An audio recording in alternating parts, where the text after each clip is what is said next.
Welcome back to the Deep Dive. Today we are tackling something, well, pretty monumental. We're unpacking the historical roots of the Indian Constitution. It's this single most important legal inheritance, really, for modern South Asia.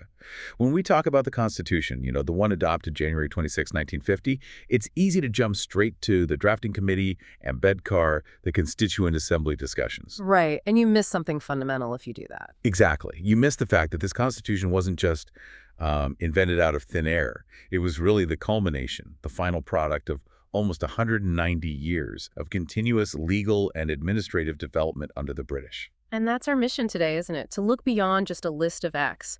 We want to trace those specific chronological steps the British took, the legal framework they built, how they moved India from essentially a collection of trading posts towards a highly centralized state, and then eventually charted the course for transferring power. So we're turning that, let's be honest, often dry list of laws into more of a story, an evolutionary story. Precisely. A story of how institutions were built, reformed, centralized, and finally handed over. Okay, let's dive in. Where do we start? The very beginning, I suppose. Yeah. The East India Company. Yes, the EIC. They first arrive formally around 1608, but they're operating under a royal charter granted by Queen Elizabeth I back in 1600. And for a long time, over 150 years, they were basically just traders, right? Focused on commerce, spices, textiles, that sort of thing. That was the main game, yes, until 1765. That year is pivotal. The grant of the Diwani. Exactly. After the Battle of Buxar in 64, the Mughal Emperor Shah Alam II essentially granted the company the Diwani rights for Bengal, Bihar, and Orissa. And Diwani, just to clarify for everyone, that means? It means the right to collect revenues, the taxes, and also the right to administer civil justice in those massive territories. So overnight, they go from merchants worrying about profits to, well, rulers managing land revenue and courts. It's a fundamental shift. They became a territorial power, not just a trading corporation. And this sets up the two main phases of British rule we need to track, constitutionally speaking. Correct. First, you have the company rule, running roughly from 1773, when Parliament first steps in, until the Great Revolt of 1857 forces a change in 1858. And second, Crown rule, from 1858 right up to independence in 1947, where the British government governs directly. Let's start with that first phase. Company rule, and the first big intervention, the Regulating Act of 1773. Why did London feel the need to regulate things getting out of hand in India? Completely. The company, with its new Diwani powers, was swimming in potential wealth, but also, frankly, drowning in corruption and mismanagement. They were facing a serious financial crisis back home. So the British government had to step in, partly to clean house, but also to protect their own financial interests tied up with the company. Absolutely. It was self-interest as much as anything else. And this act, the 1773 one, is constitutionally massive for three main reasons. Okay, let's break those down. Reason one. It was the first time the British Parliament actively decided to control and regulate the EIC's affairs in India. It was London saying, okay, this is too important, too big to leave unsupervised. Recognizing the company wasn't just a private business anymore. Exactly. Which leads to the second point. The act formally recognized the company's political and administrative functions.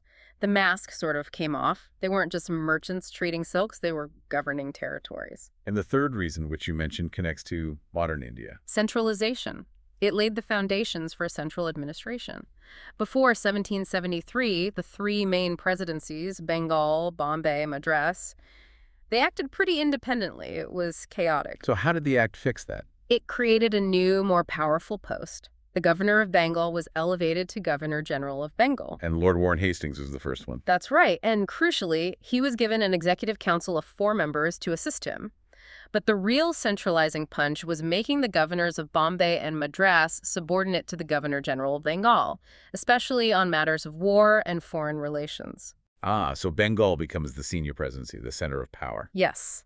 That subordination is the first clear legislative step towards a unified British India.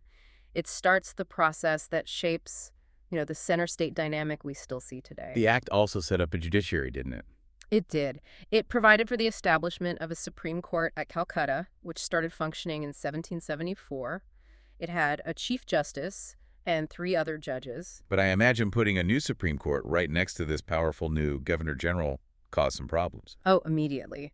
Huge friction over jurisdiction. Who had authority over whom, especially regarding company officials and revenue matters. And the act also tried to tackle the corruption issue head-on. Yes, it explicitly prohibited company servants, the officials, from engaging in any private trade. No side businesses, and crucially, no accepting presents or bribes from the natives. Trying to professionalize the administration. Trying to. And to enforce oversight from London, the company's board, the court of directors, they were now required to report regularly to the British government on all revenue, civil, and military affairs in India. Creating a line of accountability back to Parliament. A dual system, really. Company management reporting to the directors, who then reported to the government. It foreshadowed a lot of the complexity to come. But that friction between the new Supreme Court and the Governor General's administration, that needed fixing quickly, right? It did. The jurisdictional mess was immediate and serious. Which brings us to the Amending Act of 1781. Sometimes it's called the Act of Settlement. Settlement because it aimed to settle these disputes. Exactly. It was a corrective measure. Its main goal was to protect the executive, the administration, from judicial interference. That's so. It basically exempted the Governor General, his council, and all company servants from the jurisdiction of the Supreme Court for any actions they took in their official capacity. So they couldn't be sued personally for carrying out government policy. Correct. It also excluded revenue matters, tax collection, and administration from the Supreme Court's purview. The government needed to collect taxes without constant legal challenges. That makes sense from their perspective. Mm-hmm. What about the court's role then? Well, interestingly, the Act instructed the Supreme Court, when dealing with the inhabitants of Calcutta, to apply personal law, meaning Hindu law for Hindus and Mohammedan law for Muslims. This is a really early example of the colonial state formally recognizing and, in a way, codifying community-specific personal laws. Which, of course, has huge echoes down to the present day with debates around uniform civil code. Immense implications. And the 1781 Act also clarified the appeals process. Appeals from the lower provincial courts would now go to the Governor General and Council, not the Supreme Court. So the executive retains the final say on judicial matters arising from the provinces. It affirmed the executive supremacy in the legal hierarchy at that point. Okay, so 1773 sets up the structure and oversight. 1781 clarifies the boundaries. What's next? Next comes Pitt's India Act of 1784. By now, Parliament realizes that just regulating isn't enough. They need a more permanent, systemic way to manage this vast and growing Indian enterprise. William Pitt the Younger's government. What was their big idea? The famous system of double government, it drew a very clear line. On one side, the company's commercial affairs. That was left to the existing court of directors, the company's management. Okay, business as usual on the trade front. But on the other side, all the political affairs, military matters, civil administration, revenue collection, these were put under the supervision of a brand new body established in London. And that was the Board of Control. This was a powerful body staffed by senior figures from the British government. So the Crown, through this board, is now directly overseeing the political running of India. Absolutely. The Board of Control had the power to supervise and direct all operations of the civil and military government or revenues of the British possessions in India. The company effectively became the subordinate agency executing policy decided in London. And the significance of this 1784 Act, it sounds huge. It's profound, really, in two key ways. Yeah. First, the language used in the Act. For the first time, the company's territories in India were officially referred to as the British possessions in India. A clear claim of ownership by Britain. Unmistakably. And second, the Act stated explicitly that the British government was granted supreme control over the company's administration and its affairs in India. So the transition is complete. The EIC is now effectively an arm of the British state, managing British territory under government supervision. That's the reality established by Pitt's India Act. The double government system would last, in various forms, right up until 1858. Okay, so the system is in place. Now we move into a series of charter acts, which seem to refine and deepen this control. Let's start with the Act of 1786. This one seems quite specific. It is. It's directly linked to one individual, Lord Cornwallis, the man famous later for his surrender at Yorktown, actually. What was his connection? Well, when he was offered the job of Governor General, he wasn't just going to accept the existing terms. He had demands. Like what? Two main things. First, he wanted the power to override the decision of his council in special circumstances. He didn't want to be hamstrung by his advisors. He wanted final say. Strong executive power. Exactly. And second, he insisted on also being the commander-in-chief. He wanted control over both the civil administration and the army. And Parliament agreed. They did. They saw him as the man to bring stability and reform, especially after the Hastings-era controversies. So the Act of 1786 was passed specifically to grant him these two powers. Which sets a precedent for a very powerful governor-general role. It does. It strengthens the executive significantly, moving away from the idea of collective rule by the council. And this stronger power wasn't just for Cornwallis, was it? No, it got institutionalized fairly quickly. The Charter Act of 1793 came along just a few years later.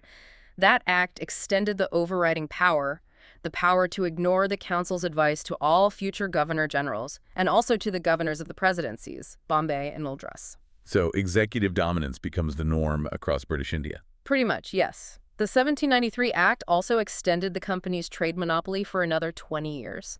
But there's a small but telling detail in this act about finances. Oh, what's that? It stipulated that the members of the Board of Control, that powerful supervisory body back in London, and their staff were henceforth to be paid out of Indian revenues. Wait, so India had to pay for the very officials in Britain whose job it was to control India? Precisely. It highlights the economic dynamic of colonialism. India wasn't just paying for its own administration, it was funding the oversight mechanism in the ruling country, a direct financial drain. That's quite something. Okay, moving on 2 decades, we get to the Charter Act of 1813. This sounds like another significant shift. It was. Especially economically. By this time, there was huge pressure in Britain from industrialists and merchants who weren't part of the EIC. They resented the company's monopoly on Indian trade. The Industrial Revolution was gaining steam. So laissez-faire ideas challenging the old mercantilist monopoly. Exactly. And the 1813 Act reflected this. It abolished the East India Company's trade monopoly in India. All of it. Almost. Indian trade was thrown open to all British merchants. This was a huge change, significantly increasing British economic penetration into India. However, the company did retain its monopoly over 2 things: the trade in tea and the trade with China. So a partial opening, but a major one nonetheless. What about the constitutional side? The 1813 Act made a very clear statement. It explicitly asserted the sovereignty of the British Crown over the company's territories in India. So building on the British possessions language from 1784. Yes, making it even more explicit. This wasn't just territory managed by a British company. It was territory under the ultimate authority of the British monarch. Were there other changes in 1813? Yes, a couple of significant ones on the social and administrative front. The act permitted Christian missionaries to come to India for the purpose of enlightening the inhabitants. A shift towards more direct cultural and religious intervention. It signaled that, yes, and linked to that, it also made provisions for the encouragement of learned Indians and the promotion of knowledge of the sciences, essentially, the introduction and spread of Western education. The beginnings of that policy. Anything else? Yes, it also empowered the local governments in India to impose taxes on people and punish those who didn't pay, strengthening administrative power at the local level. Okay, so 1813 opens trade, asserts sovereignty, allows missionaries, promotes Western education, and strengthens local taxation. Quite a package. It really set the stage for the next big consolidation. Which brings us to the Charter Act of 1833. This one is often described as the final step towards centralization. The climax of centralizing power in British India. That's a very accurate way to put it. This act fundamentally reshaped the top leadership. The Governor-General of Bengal officially became the Governor-General of India. Covering the whole territory. Yes. And this new post vested in him all civil and military powers for the entire British territory in India. Lord William Bentinck was the first to hold this supreme office. And what did this mean for the other presidencies, Bombay and Madras? They lost their legislative powers entirely. The act deprived the governors of Bombay and Madras of their ability to make laws. So all lawmaking power for British India is now concentrated in the hands of the Governor-General of India and his council. Exclusive legislative power, yes. And this is also where we see a change in terminology. Laws made under previous acts were called regulations. From 1833 onwards, laws made by the central authority were formally called acts. Signifying a more formal, unified legal system. What about the company itself, its role? The 1833 Act delivered the final blow to its commercial activities. The EIC ceased to be a commercial body altogether. So purely administrative now. Entirely. It became a purely administrative entity, holding the territories in trust for His Majesty, his heirs, and successors. The company was now just the government's administrative agent in India. Interesting. Now, I remember reading that the 1833 Act also tried something quite progressive regarding Indians in administration. It did. It attempted to introduce a system of open competition for selection into the civil services.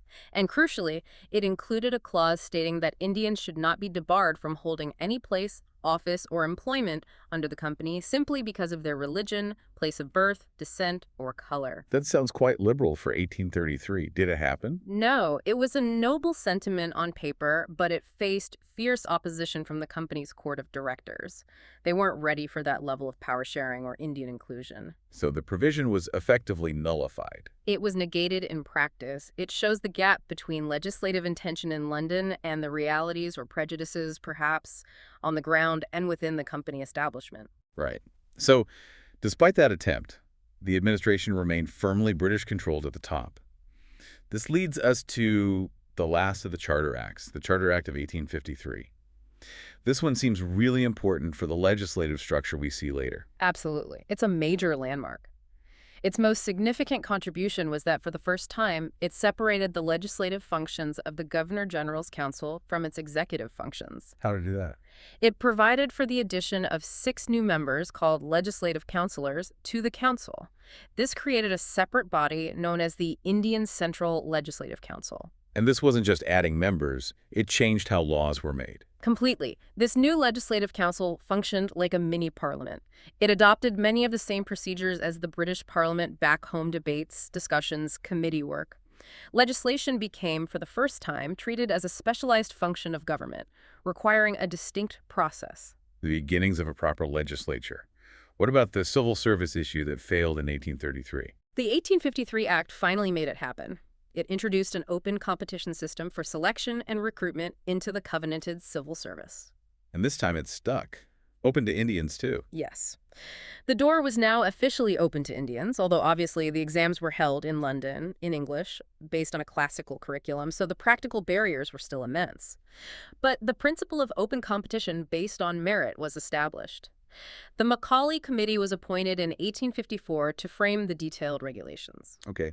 Legislative separation, open civil service. Yes. Anything else significant about 1853? Yes, something quite subtle but powerful about the company's own future. Unlike previous charter acts, which renewed the company's charter for a fixed period, usually 20 years, the 1853 Act didn't specify any time limit. What did it say instead? It simply stated that the company could retain possession of the Indian territories and revenues in trust for Her Majesty, her heirs and successors, until Parliament shall otherwise provide. Ah, a clear signal that the company's rule was temporary, dependent on Parliament's will. A very strong indication that the company's administration could be terminated at any time.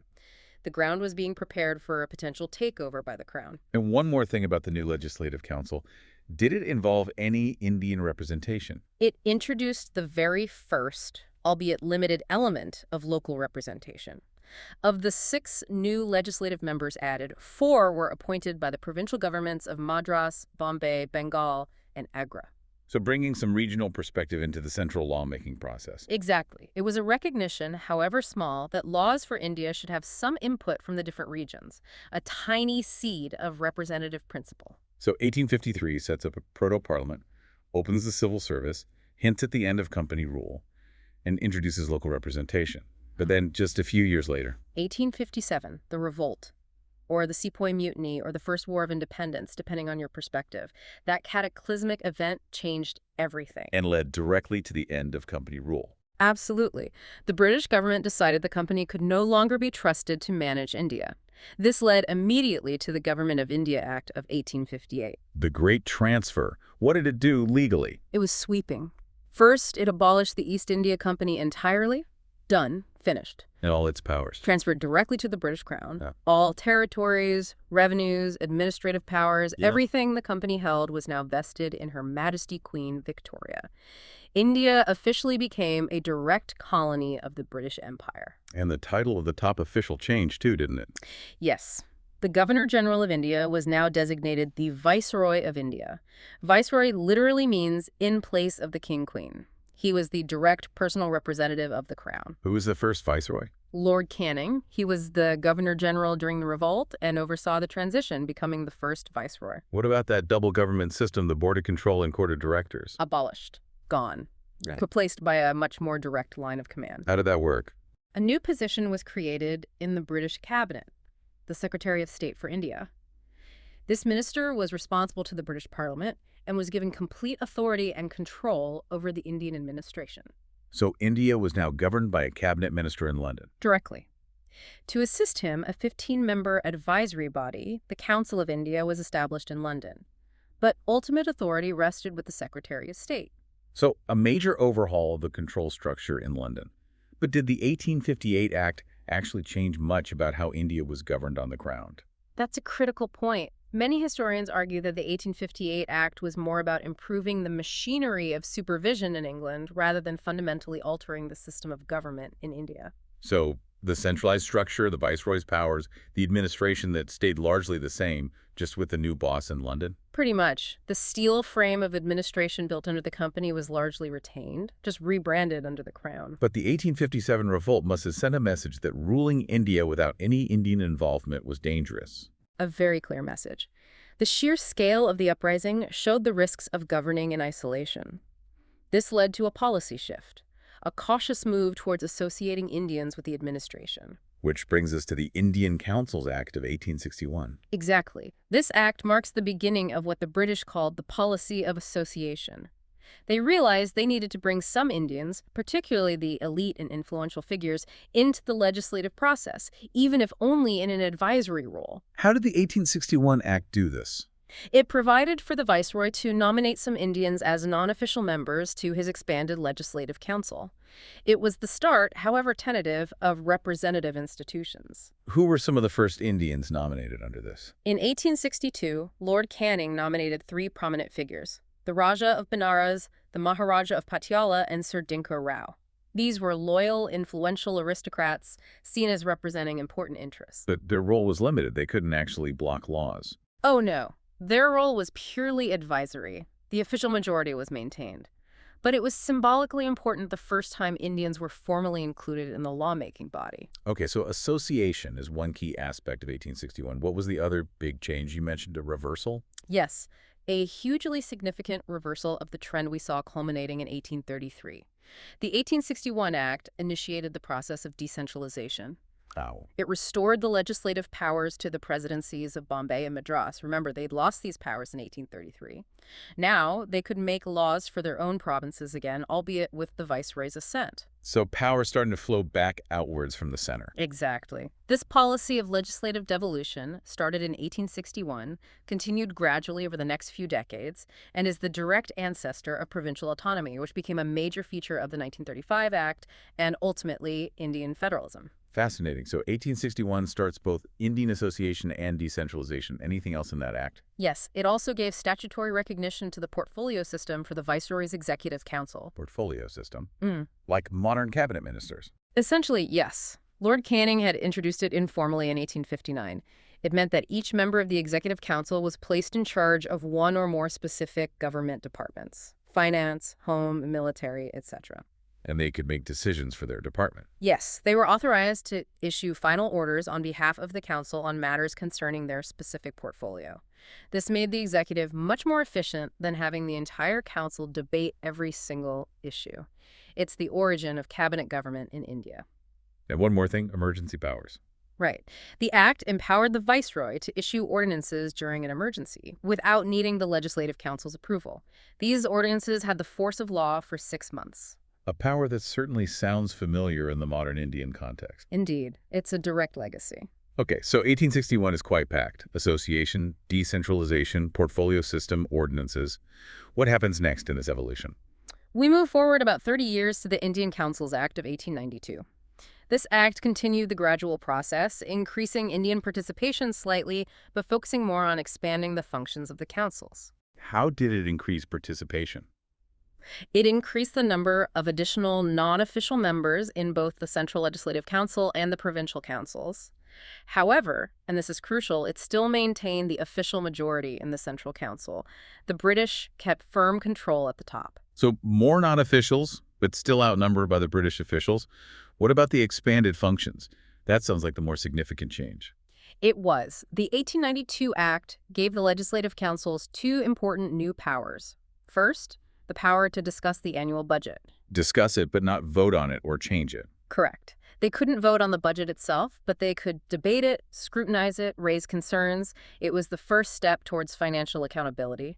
And second, members were now allowed to address questions to the executive. So they could ask ministers or council members about government policies and actions. Exactly. This introduced a basic element of legislative oversight and interpellation, holding the government somewhat accountable, at least forcing them to explain themselves in public. That seems like a genuine, if small, step towards parliamentary practice. Did the 1892 Act touch upon how these non-official members were chosen? Yes, and this is where it gets interesting. It introduced a limited and very indirect provision for the use of election in filling some of the non-official seats, though the word election itself was deliberately avoided in the Act. How did that work then, if they didn't call it election? It was a system of nomination based on recommendations. For the provincial councils, bodies like district boards, municipalities, universities, trade associations, and zamindars, landowners, could recommend people for nomination. For the central council, the provincial councils recommended members. So these groups effectively elected representatives who were then formally nominated by the governor or viceroy. That's essentially how it functioned. It was a nod towards the elective principle without actually conceding direct elections or popular sovereignty, a very typical British compromise of the era. Okay, so by 1892, we have slightly larger councils, Indians involved, the ability to discuss the budget and ask questions, and a very indirect form of election. But the pressure for more meaningful reform must have been building. Massively. The turn of the century saw the rise of more assertive nationalism, the partition of Bengal in 1905, the Swadeshi movement. The political temperature was rising fast. Leading to the next major reforms. Yes. The Indian Councils Act of 1909, much more famously known as the Morley-Minto reforms, after the Secretary of State, Morley, and the Viceroy, Minto. What were the key features here? More expansion. Significant expansion, yes. The size of the legislative councils was considerably increased, both at the center and in the provinces. The Central Legislative Council, for instance, went from 16 up to 60 members. And the balance of power. Official versus non-official. Here we see a crucial distinction. The 1909 Act retained an official majority in the Central Legislative Council, ensuring the British government couldn't be outvoted on national issues. But, and this was a first, it allowed for a non-official minority in the provincial legislative councils. So in the provinces, Indian members could potentially outvote the officials. Theoretically, yes, though the non-official majority often included nominated members who might vote with the government. But the principle was established. What about the powers of these councils? Did they get more teeth? Their deliberative functions were enlarged quite a bit. Members were allowed to ask supplementary questions, follow-ups to the initial question, and they could also move resolutions on the budget and other matters of public interest. So more scope for debate and influencing policy, even if they couldn't dictate it? Definitely more scope. But the really historic change in 1909 was something else. For the first time, it provided for the association of Indians with the executive councils of the viceroy and the governors. Moving beyond just advising on laws to actually being part of the government's core decision-making body. Exactly. This was a huge symbolic and practical step. Do we know who the first Indian appointed to the viceroy's executive council was? Yes, it was Satyendra Prasad Sinha. He was appointed as the law member. It broke a major barrier, showing Indians could hold the highest executive offices. So expansion, more powers, Indians in the executive. Sounds like progress. But the 1909 Act has a much darker legacy, doesn't it? It does, a profoundly damaging one. It introduced the concept of communal representation by accepting the idea of a separate electorate for Muslims. Can you explain what that means, a separate electorate? It meant that for certain seats reserved for Muslims, only Muslim voters could vote for the Muslim candidates. It divided the electorate along religious lines. And the impact of that? It was devastating in the long run. The act essentially legalized communalism. It enshrined the idea that Hindus and Muslims had separate political interests that required separate representation. It drove a wedge into the nationalist movement. So Lord Minto gets remembered for this. He does. He's often called the father of communal electorate because this system was introduced under his viceroyalty. It laid the constitutional groundwork for division, culminating eventually in partition. A very mixed legacy for the 1909 reforms then. More representation, but also institutionalized division. What came next? The pressure didn't stop. No, the demand for self-government only grew, spurred on by events like World War I. This led the British government to make a landmark declaration on August 20th, 1917. What did they declare? They stated that their policy was the gradual development of self-governing institutions with a view to the progressive realization of responsible government in India as an integral part of the British Empire. Responsible government, meaning a government accountable to the elected representatives. That was the ultimate goal stated. This declaration formed the basis for the next major piece of legislation, the Government of India Act of 1919. Also known as The Montagu-Chelmsford reforms, after Edwin Montagu, Secretary of State, and Lord Chelmsford, Viceroy. This act came into force in 1921. How did it try to move towards responsible government? Did it continue decentralization? Yes, it further relaxed central control over the provinces. It did this by clearly demarcating central subjects and provincial subjects. Provincial legislatures were authorized to make laws on their list of subjects. This separation was done through something called the devolution rules. So more power to the provinces. In theory, yes. Although the overall structure of government remained quite centralized and unitary, the center still held significant overgrading powers. What was the big innovation in the provinces under the 1919 Act? The introduction of diarchy. It's a Greek term meaning rule by two. It was a complex and ultimately unsuccessful experiment in shared power within the provincial governments. How did diarchy work in practice? Rule Way 2. It divided the provincial subjects, the areas the provinces could legislate on, into two categories. First, you had transferred subjects. These were areas like education, public health, local government, agriculture. These were to be administered by the governor acting with ministers who were responsible to the provincial legislative council. So, Indian ministers accountable to an elected legislature for certain departments. That sounds like responsible government. It was a step towards it, but then you had the second category, reserved subjects. And these... The really crucial areas: finance, land revenue, police, justice, irrigation. These subjects were kept reserved and were administered by the governor and his appointed executive council, who were not responsible to the legislature. So the British governor kept control of the money and the means of coercion, while Indian ministers got things like schools and hospitals. That's a pretty accurate summary. It was a halfway house. Indians got some responsibility, but the British held on to the real levers of power. This dual system created constant friction and deadlock. Diarchy was widely seen as a failure. What about changes at the central level in 1919? Two major introductions at the national level. First, for the first time, it introduced bicameralism. The central legislature was split into two houses: an upper house, the Council of State, and a lower house, the Legislative Assembly. Like the House of Lords and House of Commons model. Exactly. And the second big change was the introduction of direct elections for electing the majority of members in both these houses. So people voting directly for their representatives in Delhi for the first time.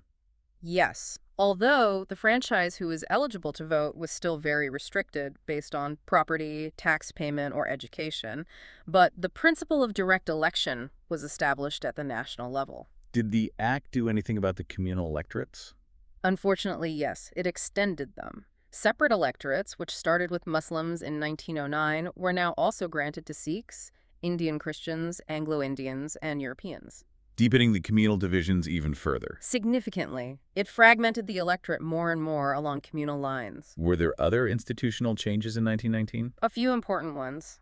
It required that 3 of the 6 members of the Viceroy's Executive Council, other than the Commander-in-Chief, had to be Indian. It created a new office, the High Commissioner for India in London, taking over some functions previously handled by the Secretary of State. And public services. Wow. Budgets. Yes, it provided for the establishment of a Public Service Commission. Hence, the Central Public Service Commission was set up in 1926 for recruiting civil servants. And crucially, it separated, for the first time, the provincial budgets from the central budget, allowing provincial legislatures to enact their own budgets. Giving them financial autonomy, in theory. In theory. The act also included a provision that a statutory commission would be appointed 10 years after the act came into force to inquire into its working and report on further reforms. The 10-year review clause, which leads us directly to the Simon Commission. Appointed by the British government in November 1927, actually 2 years ahead of the schedule set by the 1919 Act. Its job was to report on how the Act was working and suggest further constitutional changes. But this commission caused a huge uproar in India, didn't it? Why? Because it had 0 Indian members. All 7 members, led by Sir John Simon, were British MPs. Indian leaders across the political spectrum were outraged. How could a commission decide India's future without any Indian representation? Leading to massive boycotts, Simon go back. Exactly. Despite the boycott, the commission did its work and submitted its report in 1930. What did it recommend? It recommended abolishing the failed diarchy system in the provinces, extending responsible government in the provinces, meaning full ministerial control, establishing a federation of British India and the princely states, but significantly, it recommended the continuation of the communal electorates. So, no going back on that divisive policy. The British government then tried to break the deadlock with A series of roundtable conferences held in London between 1930 and 1932, bringing together representatives from Britain, British India, and the princely states to discuss the Simon Commission report and future reforms. But these conferences struggled to reach agreement, especially on the communal representation issue. They did, and in the absence of agreement, the British Prime Minister, Ramsay MacDonald, announced his own scheme in August 1932.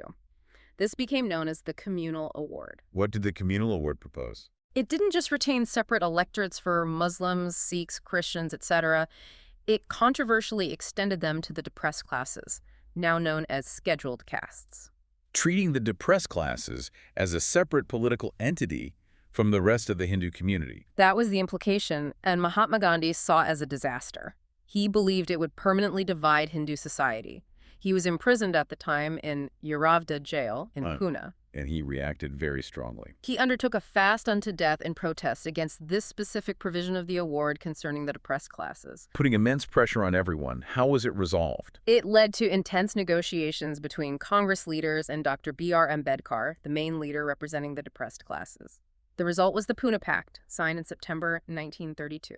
What did the Pune Pact agree? It was a compromise. It agreed to keep a joint electorate for Hindus and the depressed classes, meaning they would vote together.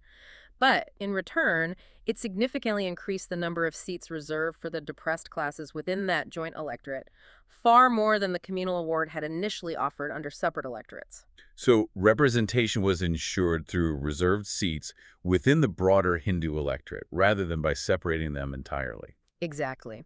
The British government accepted this pact, modifying the communal award accordingly. This principle of reserved seats became a cornerstone of future electoral arrangements and affirmative action. This whole intense period, Simon Commission, roundtables, communal award, Pune Pact, it all sets the stage for the next, and perhaps most crucial, pre-independence constitutional act. Absolutely. It leads directly to the Government of India Act of 1935. This is the real behemoth. Often called the blueprint for the modern Indian constitution. In many ways, yes. It was an incredibly lengthy and detailed document, 321 sections and 10 schedules. It's seen as the second major milestone towards responsible government, after the initial declaration, perhaps. What was its central proposal? The big vision? The establishment of an all-India federation. This federation was supposed to consist of the provinces of British India and the princely states that chose to join. A united India, bringing together the directly ruled territories and the semi-autonomous states. How would power be divided in this federation? The Act laid out a detailed division of powers between the center and the units using 3 lists, a concept we still use today. There was the federal list for the center with 59 items, the provincial list for the provinces with 54 items, and a concurrent list for both with 36 items. And any powers not mentioned in these lists? Residuary powers. Those were vested in the viceroy. This 3-list structure was adopted almost identically by the independent Indian constitution. But this grand vision of an all-India federation, it never actually happened, did it? No, it didn't. The Act stipulated that the federation could only come into being if a sufficient number of princely states agreed to join. And they didn't. Why not? The rulers of the princely states were wary. They feared losing their autonomy and sovereignty by joining a federation dominated by democratically elected politicians from British India, so they never acceded. Meaning the federal part of the 1935 Act remained purely theoretical, a major failure of the Act's central premise. A fundamental failure, yes. But where the Act did succeed and was implemented was in the provinces. What changed at the provincial level? It abolished diarchy in the provinces that failed dual government system from 1919. And in its place, it introduced provincial autonomy. Meaning the entire provincial administration was placed under ministers who were responsible to the provincial legislature. The governor was now expected, generally, to act on the advice of these ministers. This was genuine responsible government at the provincial level. And this actually came into effect. Yes, elections were held in 1937, popular governments took office in the provinces, and provincial autonomy functioned until the outbreak of World War II in 1939, when the Congress ministries resigned. That period provided valuable experience in governance for Indian leaders. So, diarchy scrapped in the provinces? What about at the center, since the federation didn't happen? The act did provide for diarchy at the center, dividing federal subjects into reserved, like defense, external affairs, and transferred. But since the Federation itself never commenced, the central diarchy also never came into operation.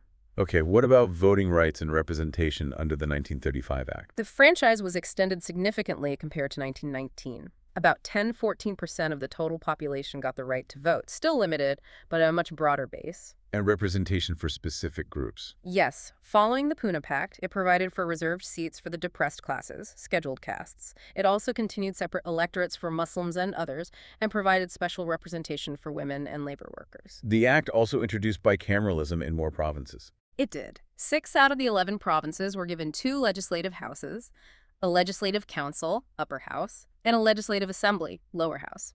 These were Bengal, Bombay, Madras, Bihar, Assam, and the United Provinces. But perhaps the most lasting legacy of the 1935 Act is the institutions it created. Absolutely. Many of the core institutions of modern India trace their origins directly back to this act. Such as? Well, crucially, it provided for the establishment of the Reserve Bank of India, RBI, to control the country's currency and credit, a huge step towards economic sovereignty. The central bank. What else?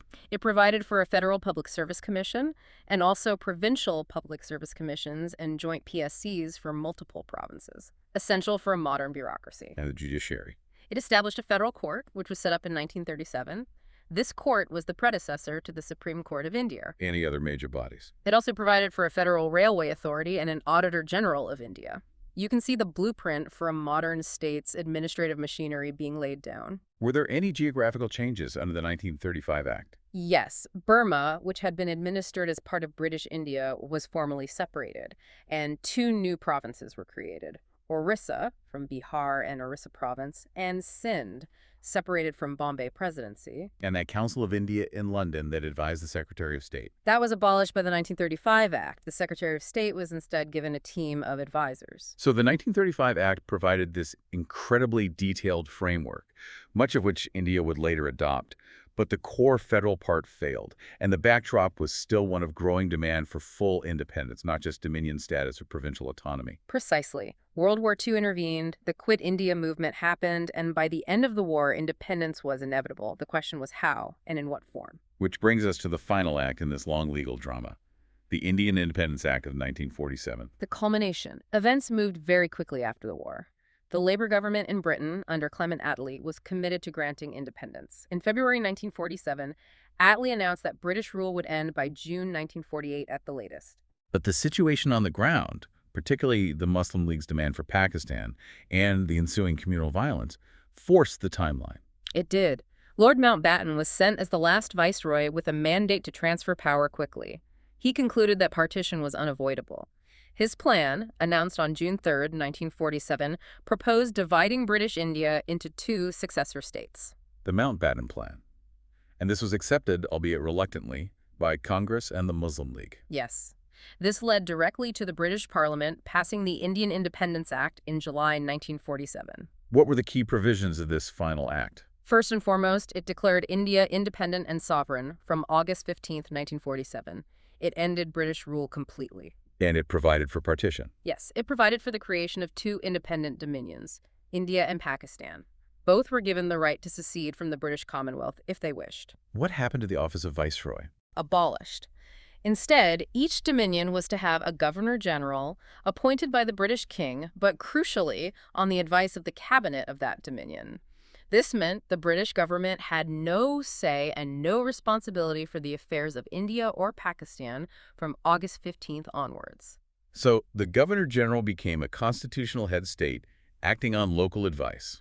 What about constitution making? The act empowered the constituent assemblies of both dominions, which were already functioning, having been elected in 1946, to frame and adopt their own constitutions.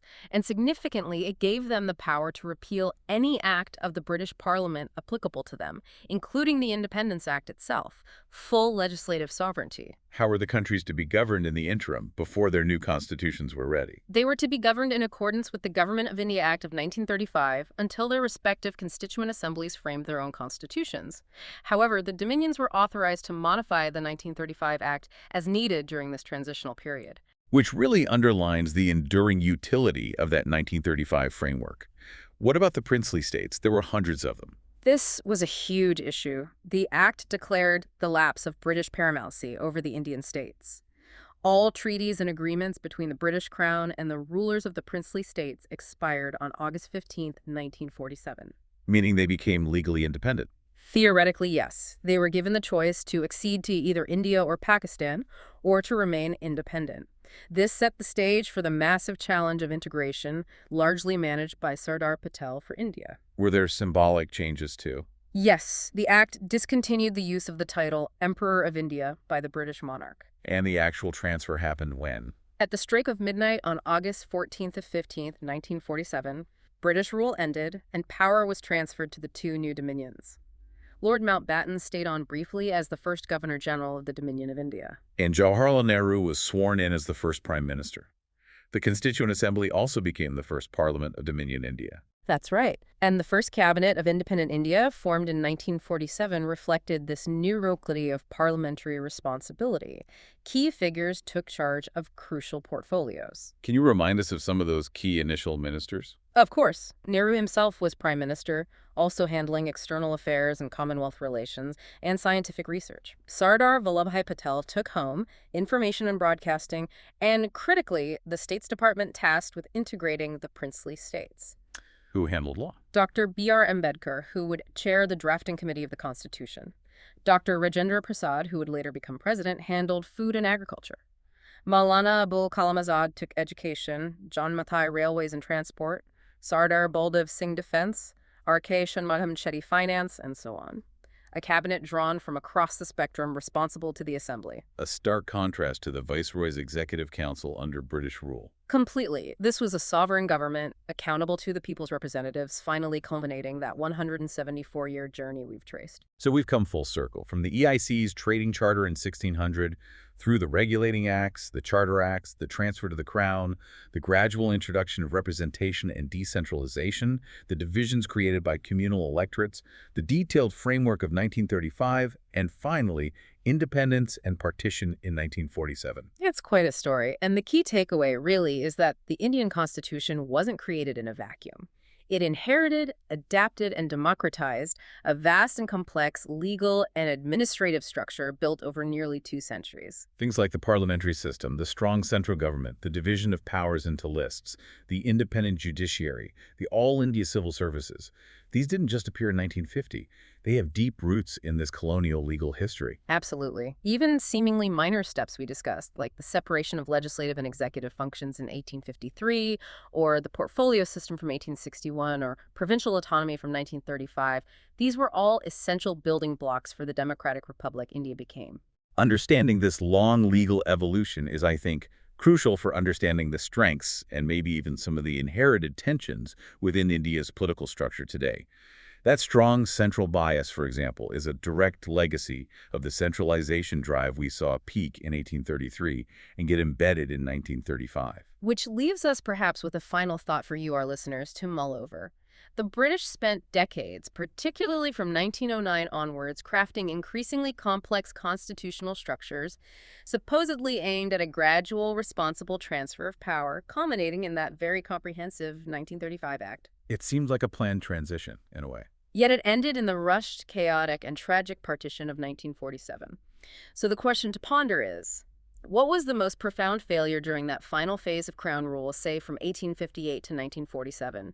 Was it the inability to ever actually implement the All India Federation envisaged in 1935, largely due to the princely states' reluctance? Or was it the deeply corrosive and lasting damage done by the introduction and expansion of separate communal electorates starting in 1909, which made unity almost impossible by 1947? Which failure ultimately made the seemingly planned transition unworkable, necessitating the abrupt and painful break? Something to think about. Consider the echoes in today's subcontinent. Indeed. Thank you for joining us on this deep dive into the historical bedrock of the Indian Constitution.